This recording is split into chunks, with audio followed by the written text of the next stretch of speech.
The year was 2387, and humanity had finally reached the stars. They had built colonies on distant worlds and sent ships across the galaxy. But in the grand community of alien species, humans were still newcomers. They were small, they were young, and most aliens did not think much of them. Admiral Daniel Harris stood in the observation deck of the Galactic Assembly Station. Through the massive windows, he could see ships from 100 different species coming and going.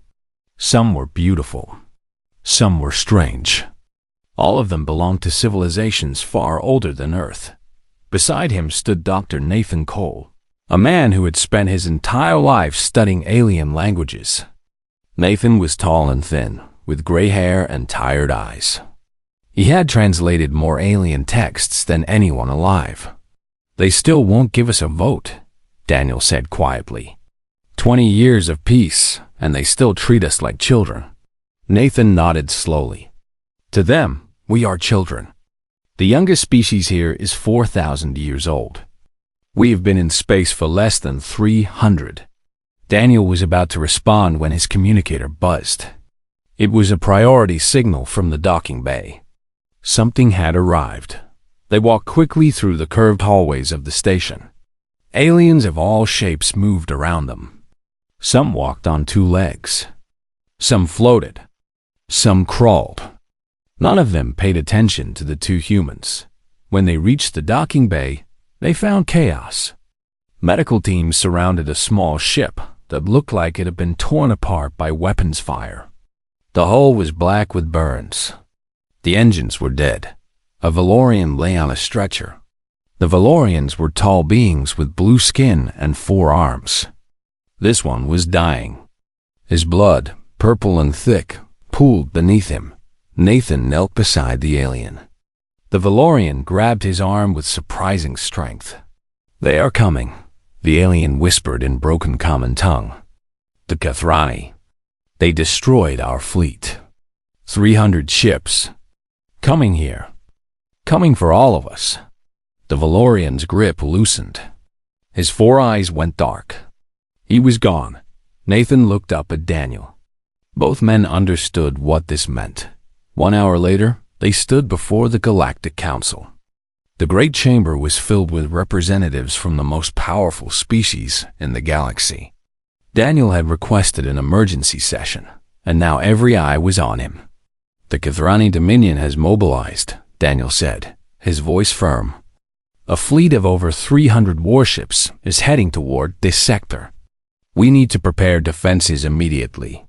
The chamber erupted in noise. Aliens shouted in dozens of languages.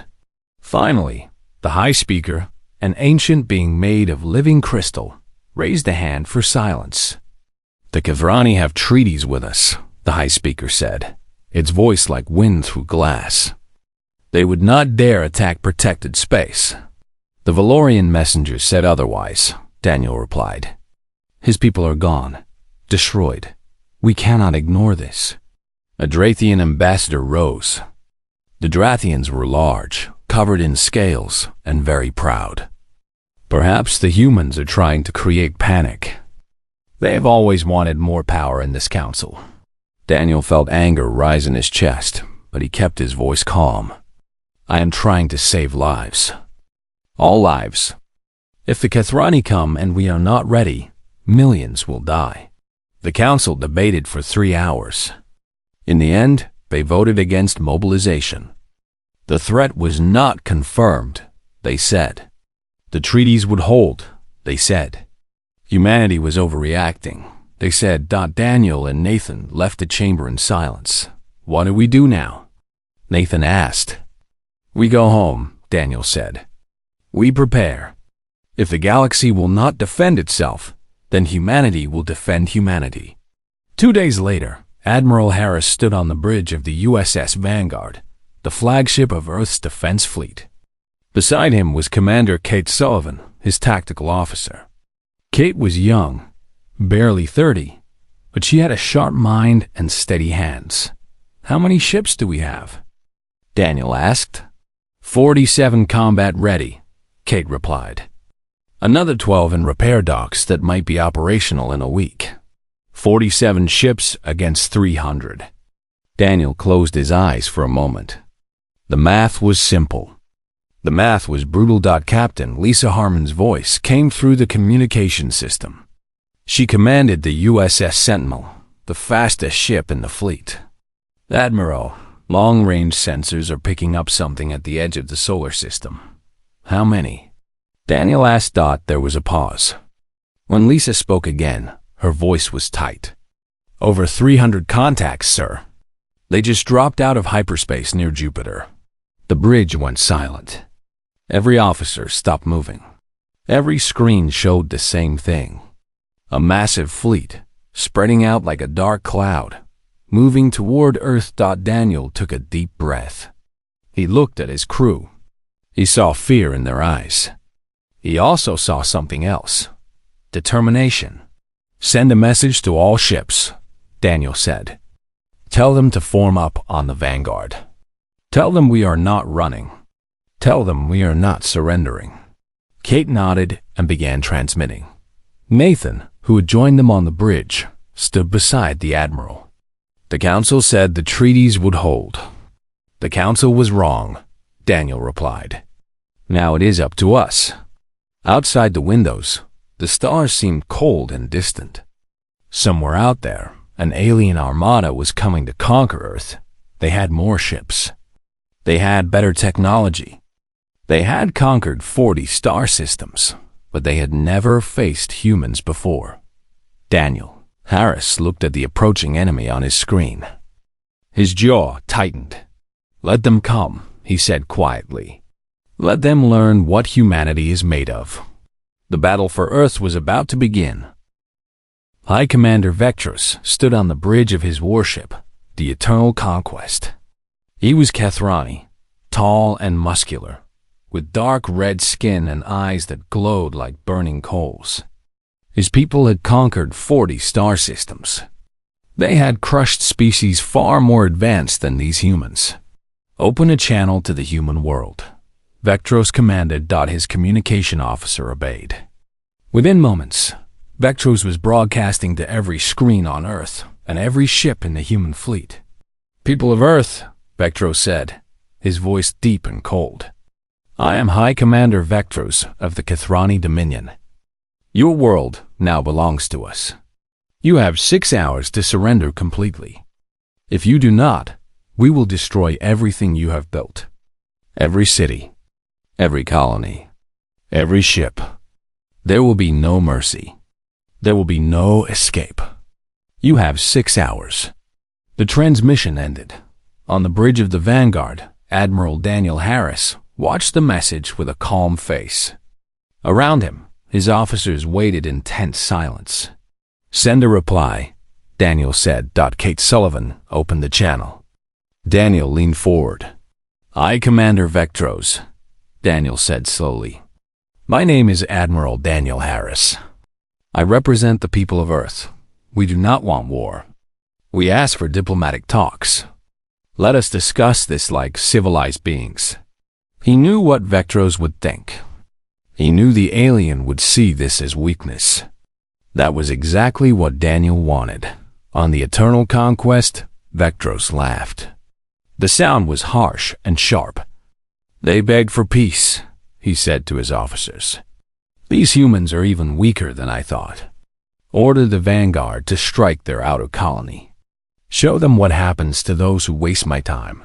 50 Kethrani warships broke formation and accelerated toward Europa, one of Jupiter's moons. A human colony of 15,000 people lived there in domed cities beneath the frozen surface.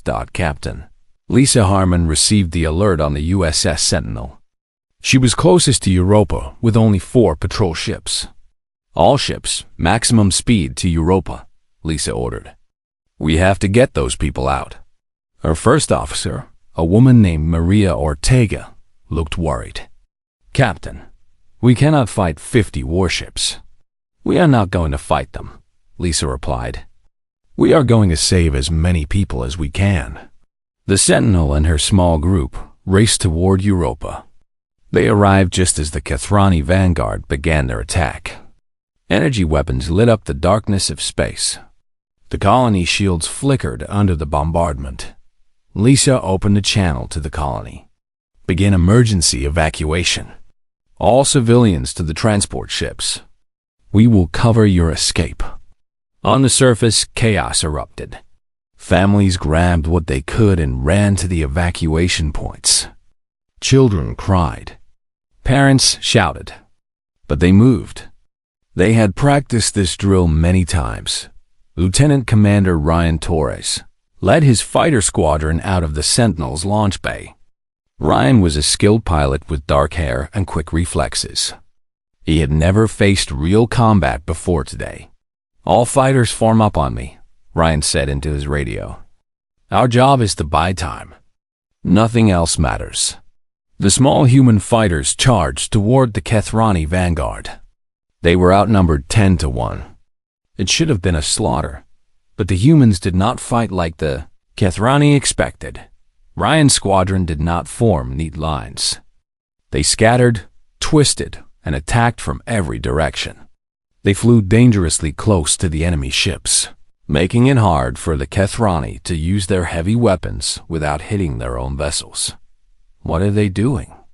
A Kethrani captain demanded. This is madness. It was madness. It was also working. The human fighters destroyed 12 Kethrani escort ships before the enemy adapted. Ryan lost half his squadron in those brutal minutes. But they had done their job. Behind them, transport ships lifted off from Europa.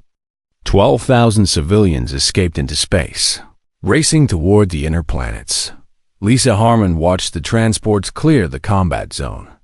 She felt grief for the 3,000 who had not made it. She felt pride for the pilots who had died protecting strangers.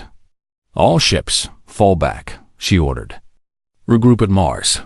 The Kethrani let them go. Vetros had ordered the vanguard to make an example of the colony, and they had done so. But the alien commander was troubled. Report, Vetros demanded. His tactical officer hesitated. We destroyed the colony, High Commander. But we lost 12 ships.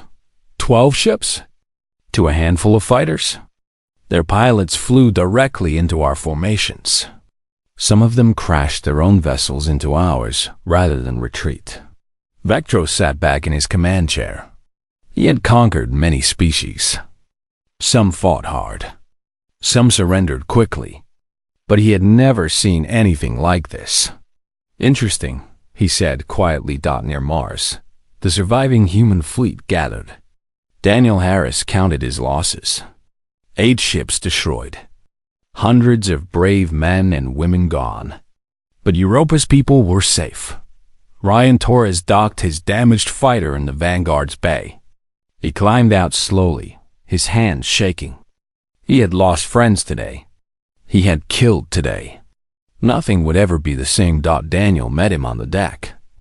The Admiral put a hand on the young pilot's shoulder. You did well, Daniel said. We lost so many, Ryan whispered. And you saved 12,000. Remember that. Always remember that. Kate Sullivan approached with a data pad. Admiral, the main Kethrani fleet is advancing.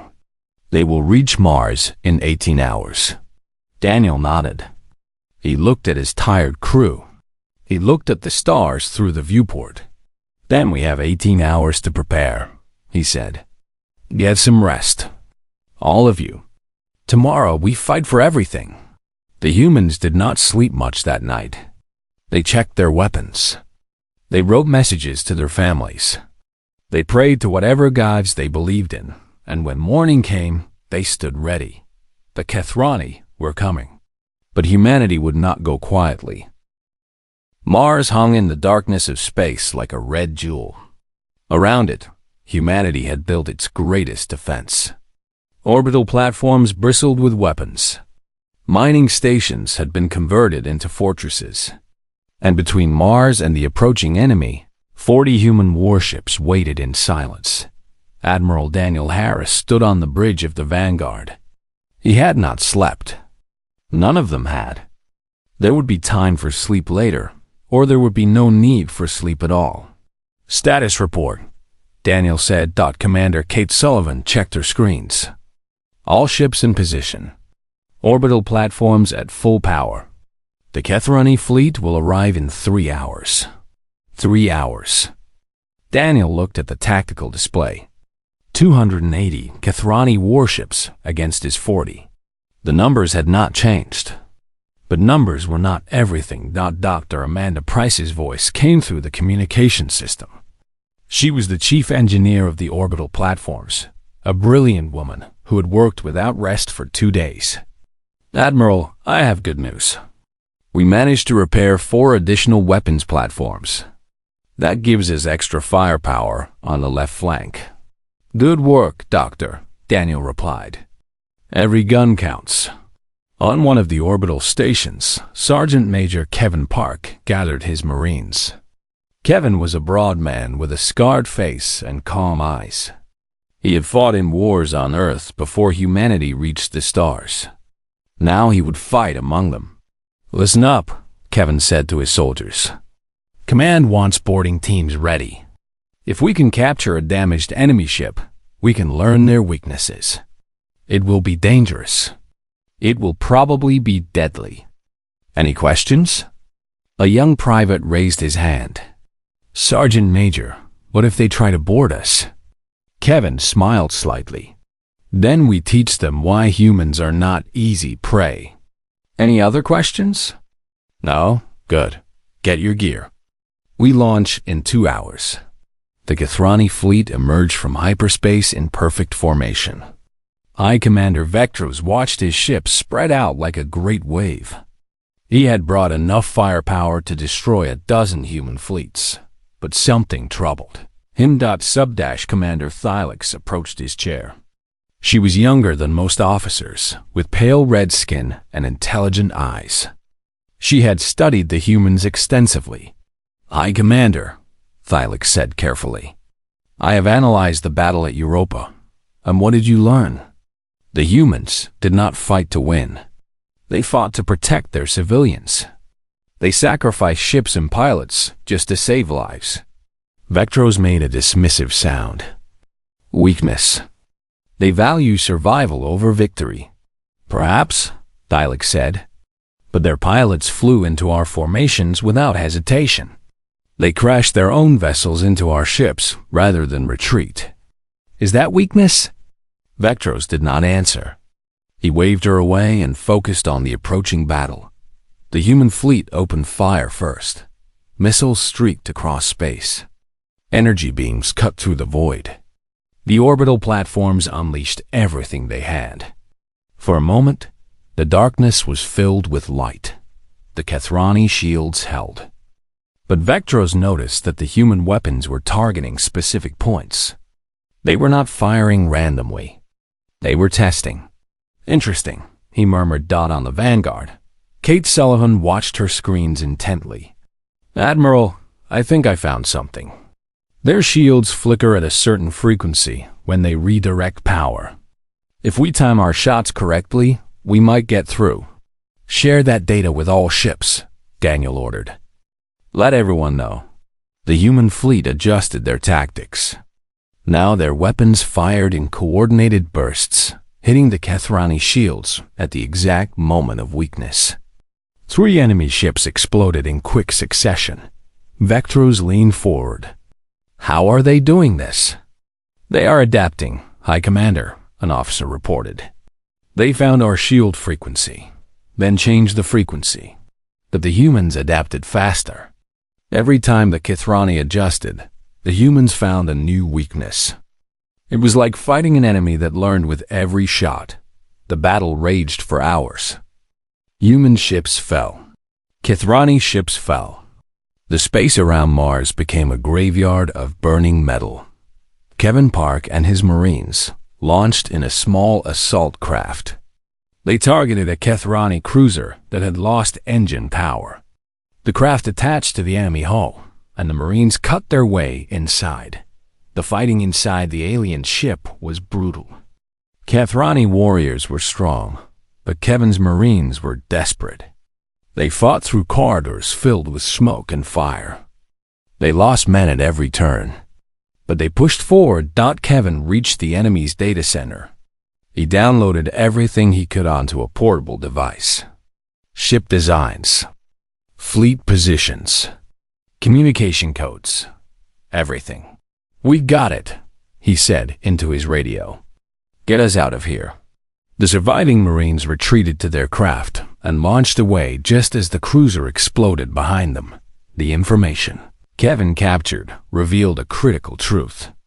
The Kethrani command ship, the Eternal Conquest, controlled the entire fleet through a central network. If that ship was destroyed, the enemy fleet would lose coordination. Daniel Harris studied the data. He saw hope. Slim hope, but hope nonetheless. "We need to reach their command ship," he said. "It is in the center of their formation," Kate pointed out, "protected by dozens of warships. Then we fight our way through." But they did not have enough ships. The Mars defense line was breaking. One by one, the orbital platforms went dark. Human vessels burned and died. Still, they did not retreat. Commander Thylix watched the battle with growing respect. She had never seen a species fight so hard for so little chance of victory. "They're not stopping," she said quietly. "Why will they not stop?" An older Kethrani officer heard her. "Because they are animals," he said. "They do not understand when they are beaten." Thylix shook her head. She knew it was something else. Something the Kethrani had forgotten long ago. The Mars line finally broke as the sun set on the red planet. The surviving human ships retreated toward Earth. They had lost 20 vessels. They had destroyed 40 of the enemy. It was not enough. But it was something. Daniel Harris looked at Earth growing larger on his screen. His home, his people, everything he had sworn to protect. "All ships," he said into the fleet channel, "fall back to Earth. We make our last stand there." The final battle was coming. Earth had never looked so beautiful, or so fragile. Admiral Daniel Harris stood at the viewport of the Vanguard and watched his homeworld turn slowly in the darkness. Blue oceans, green continents, white clouds. 8 billion people lived down there. 8 billion souls who trusted him to keep them safe. He had 20 ships left. "Admiral," Kate Sullivan said quietly, "the Kethrani fleet has entered Earth orbit. 160 ships." Daniel closed his eyes for a moment. They had destroyed over 100 enemy vessels between Europa and Mars. A miracle by any measure. But it was not enough. "What are our options?" he asked. Kate hesitated. "We could scatter, hide in the asteroid belt, fight a guerrilla war for years, and leave Earth undefended?" "No, sir. I know. I just wanted you to know there was an option." Daniel shook his head. "There is no option. We stay. We fight. Whatever happens." On the surface of Earth, Governor Nicole Grant coordinated the civilian response. She was a tall woman with silver hair and a voice that commanded attention. She had been a soldier once, long ago. Now she led through words instead of weapons. "All shelter protocols are active," she announced through the emergency broadcast system. "Remain calm. Stay underground. Our fleet is fighting for us. Have faith." In cities across the planet, people gathered in bunkers and basements. They held their children close. They watched news feeds showing the battle in orbit. They prayed.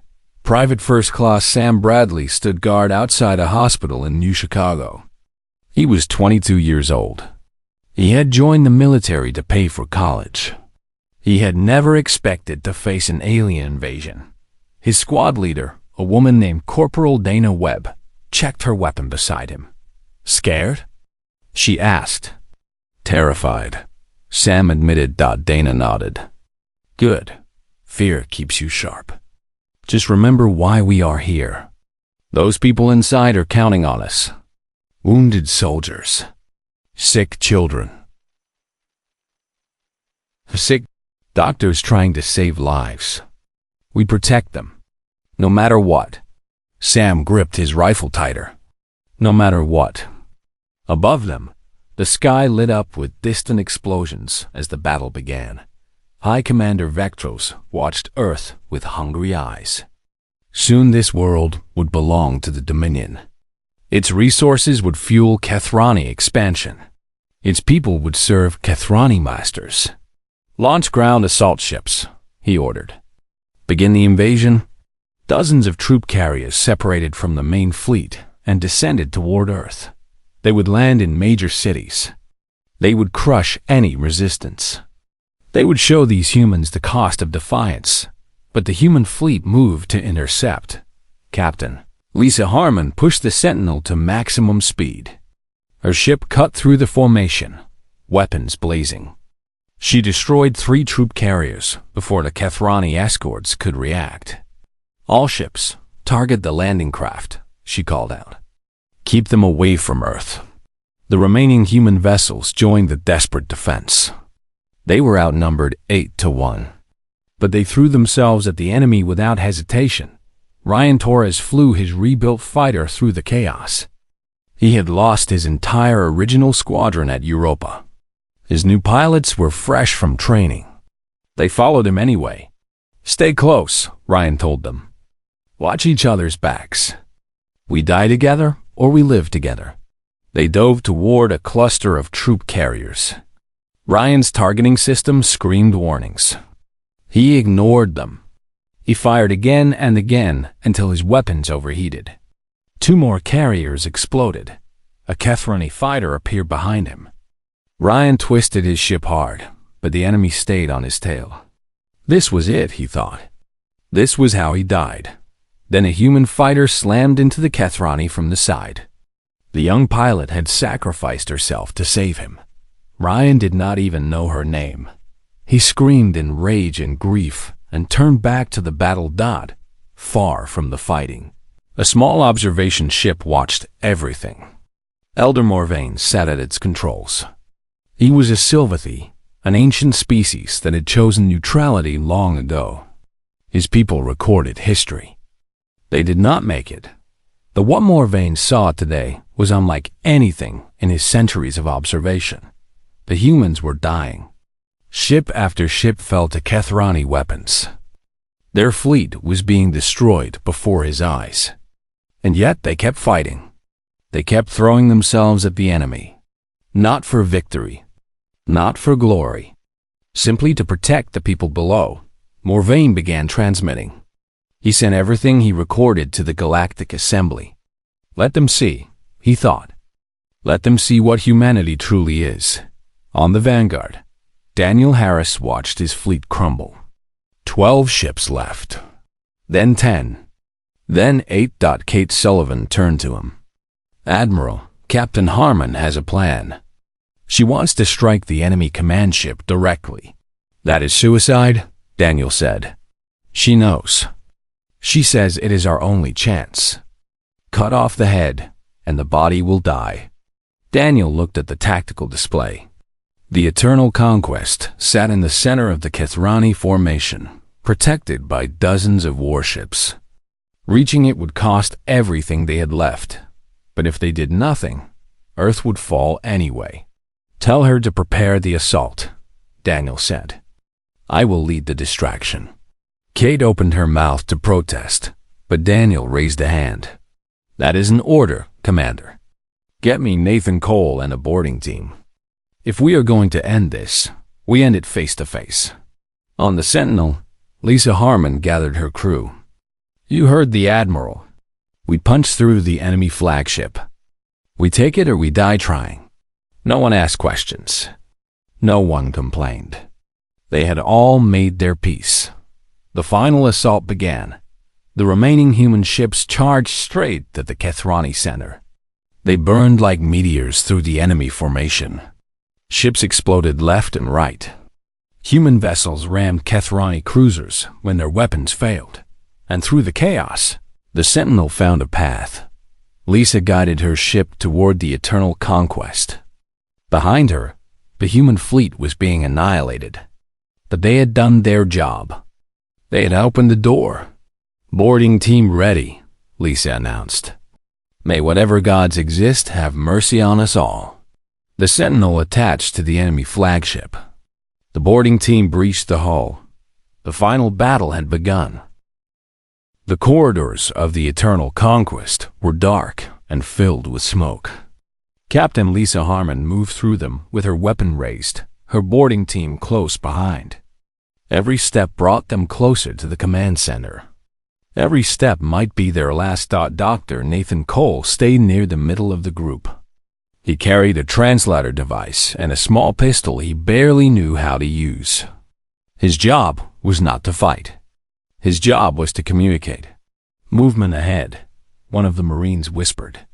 Kathrani warriors emerged from a side passage.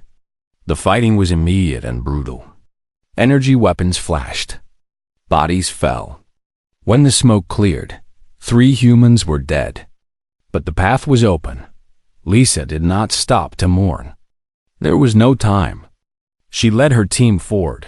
On the bridge of the enemy ship, High Commander Vectros received reports of the intrusion. His officers looked nervous. No enemy had ever breached a Kathrani flagship before. "Send all security teams to intercept them," Vectros ordered. "Kill them all." Sub-Commander Thylix stood near the back of the bridge. She had watched this entire war with growing doubt. The humans fought with a fire she did not understand. They sacrificed themselves for each other without hesitation. They refused to surrender even when victory was impossible. What kind of species did such things? "High Commander," Thylix said carefully, "perhaps we should consider negotiation. The humans have proven themselves worthy opponents." Vectros turned on her with fury in his eyes. "Negotiation? We do not negotiate with prey. We conquer. We rule. That is the Kathrani way." Thylix fell silent.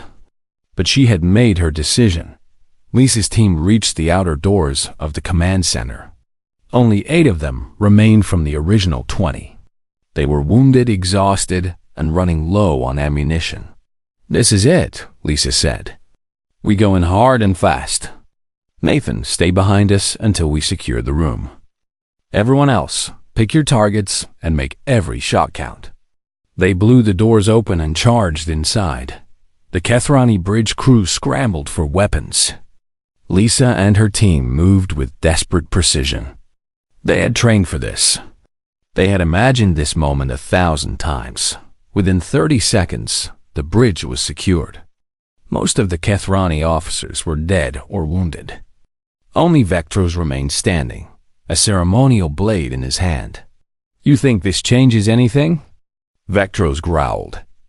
"My fleet will destroy your world whether I live or die." Lisa aimed her weapon at him. "Maybe, but you will not live to see it." "Wait," Nathan said. He stepped forward, holding his translator. "Commander Vectros, your fleet follows a central command network controlled from this ship. If you die, if this ship is destroyed, your fleet loses coordination. Your captains will have to think for themselves for the first time. Some will continue fighting. Some will retreat.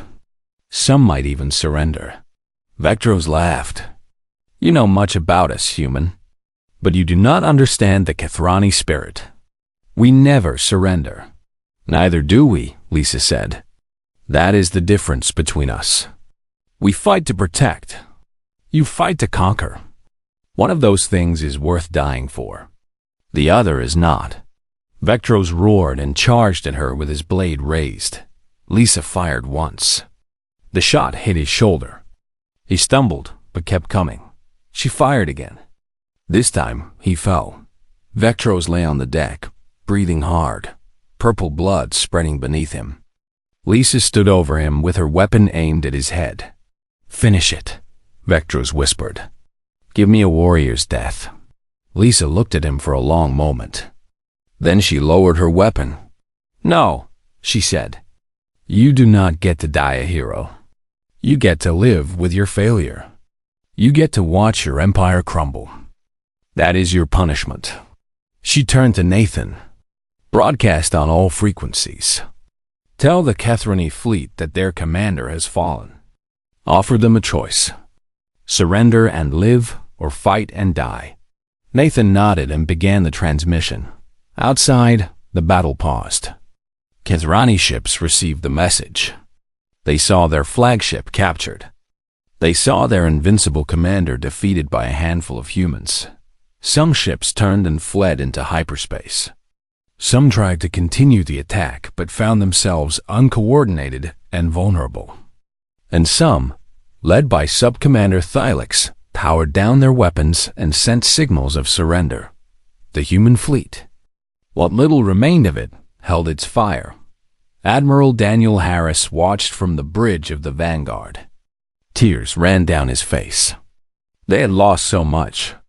So many ships. So many brave souls. But Earth was still there. Earth was safe. "All ships," he said quietly, "stand down. The battle is over." 3 days later, the Galactic Assembly held an emergency session. Elder Morvain presented his recordings to the gathered representatives. They watched in silence as humans sacrificed themselves to protect their home. They saw pilots crash their ships into the enemy. They saw soldiers die defending hospitals. They saw a species that refused to surrender against impossible odds. When the recording ended, the high speaker rose. "We were wrong," the ancient being said. "We dismissed the humans as children. We ignored their warnings. We left them to face this threat alone. And they did not just survive. They won." The chamber erupted in discussion. When the vote came, it was unanimous. Humanity was granted full membership in the Galactic Assembly. More than that, they were granted permanent seats on the Security Council. The galaxy would never underestimate humans again. On Earth, the survivors gathered to honor their dead. Admiral Harris spoke to a crowd of millions. "We lost brothers and sisters," he said. "We lost friends and family. The cost of this victory was beyond measure. But we did not fight for glory. We did not fight for power. We fought because this is our home. And we will always protect our home." Captain Lisa Harmon stood in the crowd, her arm in a sling. Beside her was Ryan Torres, who had somehow survived the final battle. Behind them was Kevin Park and the handful of Marines who had made it through. They did not cheer. They did not celebrate. They simply stood together, remembering those who would never stand again. Later that night, Lisa walked to an observation deck overlooking the planet. Earth was healing. Cities were being rebuilt. Life was continuing. Nathan Cole joined her. "Do you think they will come back?" he asked. "The Kethrani or someone like them?" Lisa looked at the stars. "Maybe. Probably. The galaxy is a dangerous place." "Then what do we do?" Lisa smiled slightly. "We do what we have always done. We survive. We adapt. We protect each other." She paused. "And we make sure they know the cost of threatening our home." Nathan nodded. They stood in silence, watching Earth turn slowly beneath them. The war was over. But humanity's story in the stars was just beginning. And the galaxy had learned a lesson it would never forget. Humans were not prey. Humans were not weak. Humans were the fire that never died, and anyone who threatened them would burn.